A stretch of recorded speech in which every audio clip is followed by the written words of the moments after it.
Ողջույն հարգելի հեռուստադիտողներ, Եվրոմեդիայի տաղավարում այսօր հյուրընկալել ենք ազգային ժողովի քաղաքացիական պայմանագիր խմբակցության պատգամավոր Նարեկ Գրիգորյանին։ Պարոն Գրիգորյան, շնորհակալ եմ մեր տաղավարում հյուրընկալվելու համար։ Ես շնորհակալ եմ հավերի համար։ Պարոն Գրիգորյան, զրույցը նախ սկսենք մեր տարածաշրջանում տեսնում ենք շատ լարված իրավիճակ է։ Մեր հայց հարևանությամբ ակտիվ մարտական գործողություններ են ընթանում Իրան-Իսրայել, փոխադարձ կրակոցներ, հակամարտություն։ Նախ, քանի որ հենց անմիջապես մեր տարածաշրջանին է վերաբերվում ու հենց այս գործողությունները ծավալվում են հենց Սյունիքի հարևանությամբ գտնվող Իրանում, Հայաստանի իշխանությունները արդյոք հաշվարկել են այս հավանական վտանգները, քանի որ օրինակ շատ փորձագետներ կանխատեսումներ են անում, որ կարող է մարտական գործողությունների ծավալը ավելի մեծանա, Սյունիքին եւս վտանգ է սպառնում, այս սպառնալիքները արդյոք գնահատել է, եթե անհրաժեշտության դեպքում անվտանգային ինչ միջոցառումներ պետք է լինեն, այստեղ նաեւ հակաօդային պաշտպանությունն է, անհրաժեշտ գնահատել, եւ վերջում էլ արդյոք դուք չեք կարծում, որ պետք այս պահին անվտանգության խորհրդի նիստ ինչու չի հրավիրում այս պայմաններում։ Ուզում եմ իմ խորին ցավակցությունները սղել մեր բարեկամ հարևան Իրանի Հանրապետության, Իսլամական Հանրապետության ժողովրդին ունեցած կորուստների համար եւ այս մասով իհարկե կառավարությունը ռիսկերը հնարավոր գնահատում է եւ ԱԽ-քարտուղար Արմեն Գրիգորյանը բազմաթիվ ելույթներով ու հարցերով այս ընթացքում հանդես եկավ, իմ կարծիքով հնարավոր բոլոր ռիսկերը հաշվարկված են եւ այնտեղ մարտական գործողությունները իրականացվում մեր, ոնց ասացի, հարևան բարեկամ Իրանի Իսլամական Հանրապետության դեմ, այնտեղ ամեն ինչ իմ կարծիքով վերահսկողության տակ է, այո, պետք է լինենք զգոն, ամեն դեպքում փորձենք հնարավոր բոլոր ռիսկերը հաշվարկել, դե դա ինչը նաև կամ բազմաթիվ կոմպոնենտներ այդտեղ, որ գաղտնիության ռեժիմ են պարունակում, որը եթերում չեն կարող քննարկել, բայց վստահաբար ասում են, որ բոլոր ռիսկերը հաշվարկված են։ Հայաստանի հետախուզական ծառայության արդյոք դուք չգիտեմ ինչքանով տեղեկություն ունեք Սյունիքի հատվածում այս պահին վերահսկողություն։ Ճիշտ ասած տեղեկություն որպես այդպեսին չունեմ, որտեղ հետախուզական ծառայությունը Պաշտպանության նախարարության հետ համատեղ կան գաղտնիության որոշակի փուլեր, որտեղ մենք ինքներս նաև ինչքան էլ ունենք գաղտնիության ռեժիմ, փորձում ենք չմտնել այդ տիրույթ, որտեղ որ կարող է խանգարենք ինչ-որ բաների։ Հիմա վստահ եմ, բայց ամեն դեպքում որ Պաշտպանության նախարարությունները իրեն արժև դրած պարտականությունն ու պարտավորությունը անում է լիարժեք։ Երեք օրինակ Պաշտպանության երկու փոխնախարարներն են ազգային ժողովում, երկուսն էլ մի կողմի չեն բացառել, որ վտանգ իսկապես կա։ Այսինքն Սյունիքի ուղղությամբ ամեն պահի կարող է իրավիճակը լարվայի պաշտպանության նախարարները եւս չէին բացառել այս ամենը։ Դե այս պահին իրադրություններն այնքան արագ են զարգանում, իրավիճակն այնքան արագ է փոխվում, որ չեն կարող որպես այդպեսին կանխագուշակել, բայց ամեն դեպքում ռիսկերը պետք է հաշվարկեն ու վստահ եմ հաշվարկված է եւ ամեն դեպքում յուրաքանչյուր մարտահրավերի Հայաստանի Հանրապետությունը պատրաստ է։ Պարոն Գրիգորյան, մենք նաև հայկական համայնքներ ունենք թե Իրանում, թե Իսրայելում, համես թվով հայեր կան այնտեղ, ԱՐԳ-ն մեր հայտարարությունը տարածում, բայց միայն տեսանք, որ զգոնության կոչանում, սակայն նրանց տարհանման հետ կապված որևէ ինչ-որ պլան։ Ես կարծում, այո, մենք հայտարարությունը արվեց, որ պահպանեք զգոնություն եւ հետեւեք Իրանի իշխանությունների հայտարարություններին եւ որպեսզի այնպես չստացվի, որ մեկը առանց որևէ մեկի հետ քննարկման կամ առանց պաշտոնական բանի գործողություն իրականացնի, դե հիմա ամեն դեպքում մենք վստահում ենք մեր հարևան երկրի իշխանություններին եւ վստահ ենք, որ մեր համայնքն այնտեղ ըստ էության ապահով կլինի եւ եթե նման կարիք լինի, այնտեղի իշխանությունները մեզ ուղիղ կասեն։ Բայց կա տարհանման պլան, արդյոք Հայաստանը պատրաստ է, քանի որ մեծ թվով մարդկանց մասն է խոսքը, նրանց տարհանումը կազմակերպել։ Բոլոր ժամանակներում կա ճգնաժամային կառավարման կենտրոնում տարհանման պլաններ, տարբեր իրավիճակներից ելնելով ու վստահ եմ այս դեպքում էլ կլինի։ Եվ պարոն Գրիգորյան, գիտենք նաև, որ այդ օդային տարածքների փակման պայմանավորված արտահերթ թռիչքներ են եղել ու այս պայդրությամբ հայեր կան հենց Բաքվի օդանավականում։ Նրանց վերադարձողությամբ Հայաստանի իշխանությունները ինչ են անում, որ անվտանգ վերադարձվեն։ Ես ինչքան որ ես գիտեմ, նաև Ադրբեջանի քաղաքացիներ կան Հայաստանի Զվարթնոց օդանավականում, դա արդեն ազգային անվտանգության ծառայությունները, այնտեղի ազգային անվտանգության ծառայությունների հետ համատեղ աշխատանքներ են իրականացնում, որպեսզի որոցե մի խնդիր չլինի, որը կազդի առաջիկա խաղաղության պայմանագրին կամ առաջիկա մեր շփումներին ինչ որ ձև մեր բանակցություններին չխանգարի։ Հիմա ես վստահում եմ ազգային անվտանգության ծառայություն աշխատակիցներին եւ ելի նույնպես այդտեղ էլ չենք փորձում մենք մտնել այդ տիրույթ, որպեսզի ինչ-որ բան այնպես չդառնա, որ մենք ինչ-որ ձև խանգարել ենք։ Բայց նրանց վերադարձի հետ կապված երբ նախատեսում եք։ Ճիշտ ասած, այս պահին հստակ ժամկետներ չկան, իմ տեղեկությունները հստակ ժամկետներ չկան, բայց վստահաբար մոտ օրերս։ Պարոն Գրիգորյան, խոսենք նաև եկեղեցի իշխանություն այս վերջին շրջանում շատ լարված, իրավիճակից դուք նախորդ մեր այդ զրույցում հայտարարել եք, որ ամբողջովին կիսում եք Նիկոլ Փաշինյանի այս տեսակետը, հիմա իշխանությունները փաստորեն տևական ժամանակ է փորձում են, այսպես ասած, պարզել, ասում Նիկոլ Փաշինյանն ասում է փաստեր ունենք, որ կաթողիկոսը զավակ ունի։ Հիմա սա մի կողմ թողենք, սահմանադրական այդ խնդիրը, որ եկեղեցին ըստ էության անջատ է, այստեղ նաև խնդիր կա մարդու անձնական տիրույթի հետ կապված։ Սա արդյոք նորմալ է, երբ որ հանրային տիրույթում քննարկվում է որևէ հոգևորական ունի զավակ, թե ոչ։ Սա անձնական կյանքին է, այսպես ասած, ներխուժում է, կարելի է այսպես ասել։ Տեսեք, նախ եկեղեցի իշխանություն չէ, որտեղ իշխանությունը ու կոնկրետ իշխանությունը չէ, որ այս մասով բացահայտում ըստեյության արել, Նիկոլ Փաշինյանը որպես վարչապետ չի այդ գրառումն արել, այլ որպես հավատացյալ հայ առաքելական եկեղեցու հետևորդ, ըստեյության իրեն կարգավիճակն Հայաստանի Հանրապետության վարչապետը, բայց նաև վարչապետը եւ մենք եւ դուք կարող ենք լինել հայ առաքելական եկեղեցու հետևորդ եւ ինչ որ ազդակները ստանալուց հետո այս հարցը բարձրացնենք նախ եկեղեցին որպես այդպեսին դա հոգևորականը չի, այստեղ որոշակի հոգևորականների մասին է խոսքը, որտեվ մենք ունեցել ենք կաթողիկոս Վազգեն առաջինը, ում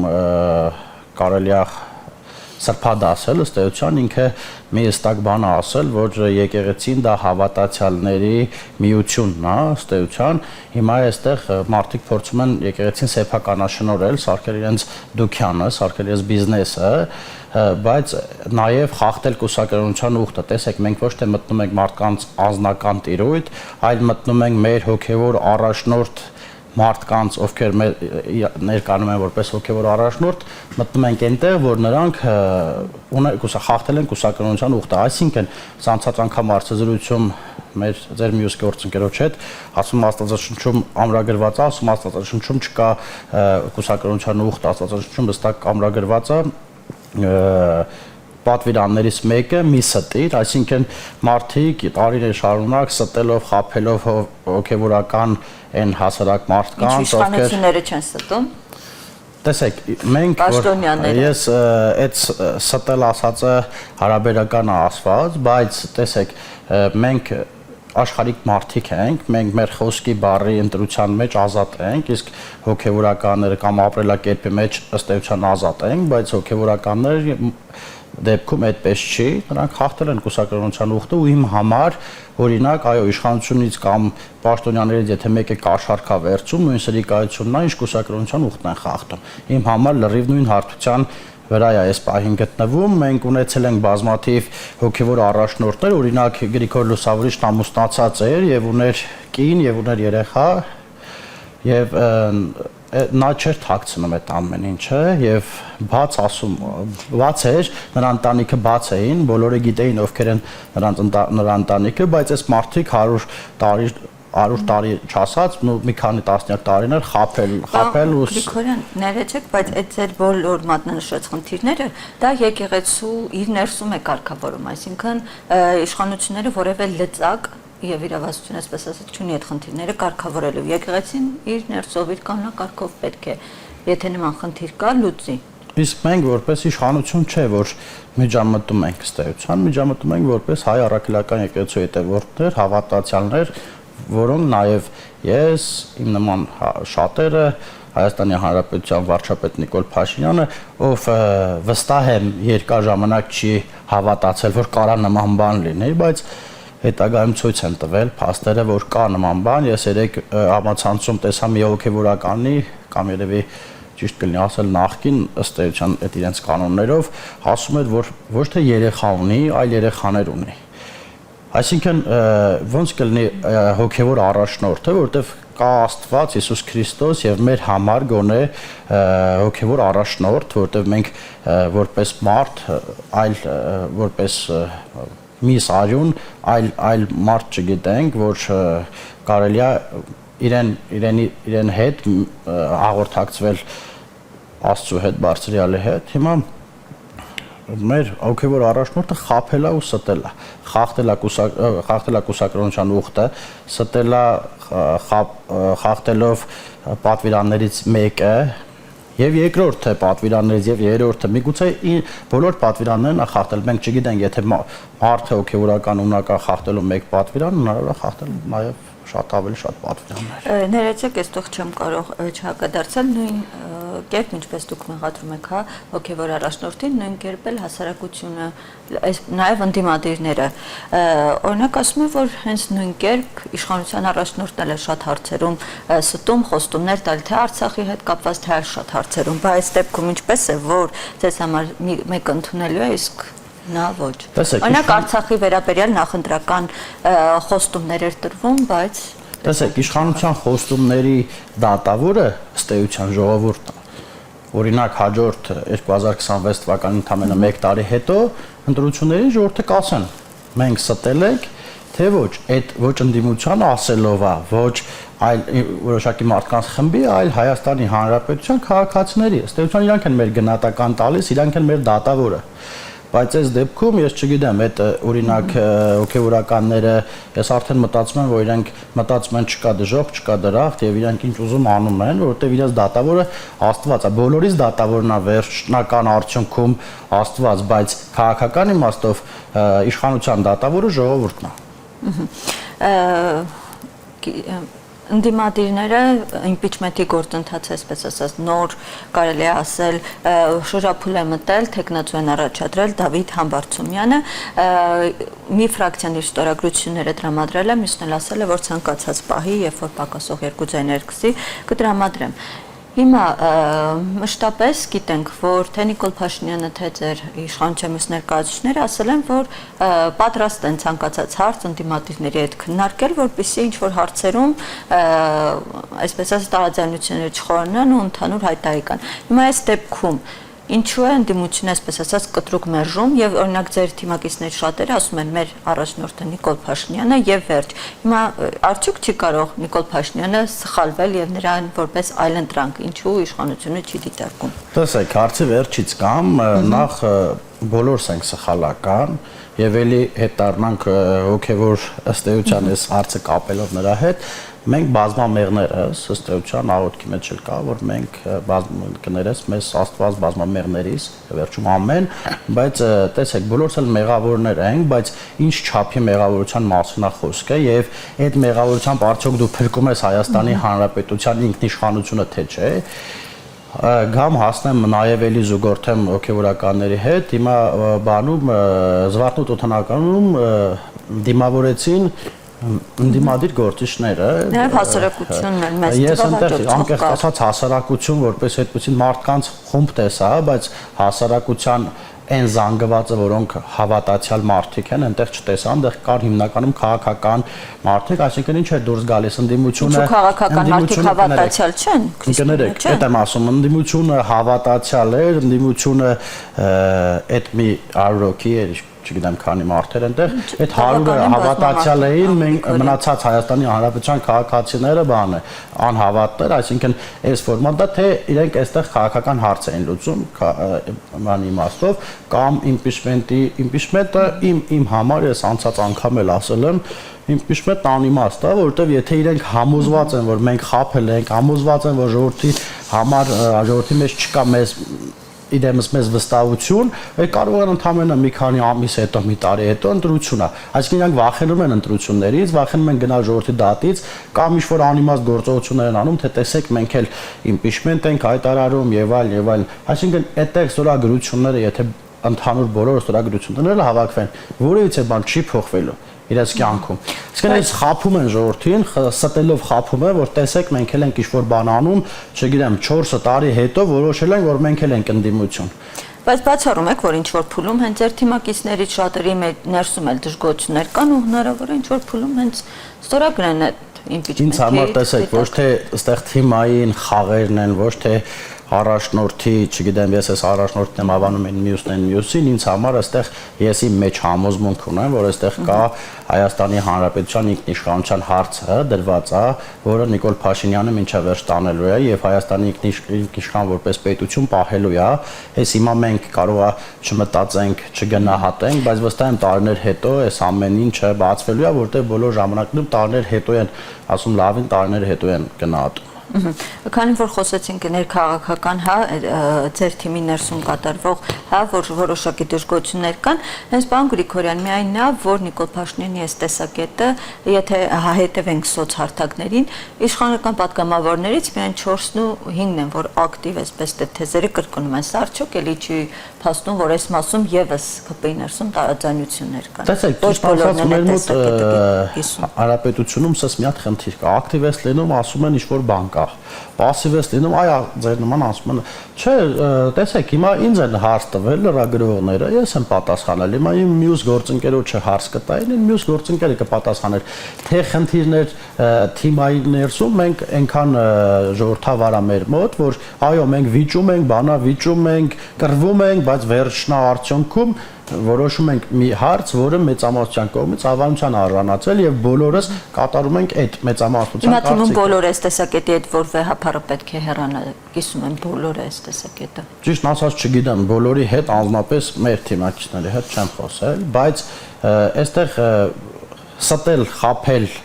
ու մնալ դա իմ կարծիքով ստորություն է։ Այսինքն ինքը պետք է հիմա գոնե առնվազն կամ այս փաստը բացառեր ու ապացուցեր կամ ասեր ապացուցեք, որ այդպես բան չկա, որտեղ վարչապետն ասաց, որ կամ փաստ էր, կամ ինքը պետք է ուղղակի հեռանար։ Հիմա ինքը մնացել է ինչի հույսով, մնացել է այն հույսով, որ չգիտեմ, ժողովրդի մեջ ինչ-որ բաներ ժողովրդին կխաբեն։ Դե միայն խաբելու հարցը չէ, այստեղ, բայց միայն այն, որ ձեր այս նախաձեռնությունը հանրության կողմից այդպես գրկապած չի ընդունվել, սա եւս փաստում է, որ հանրության մեջ չկա նման պահանջ ու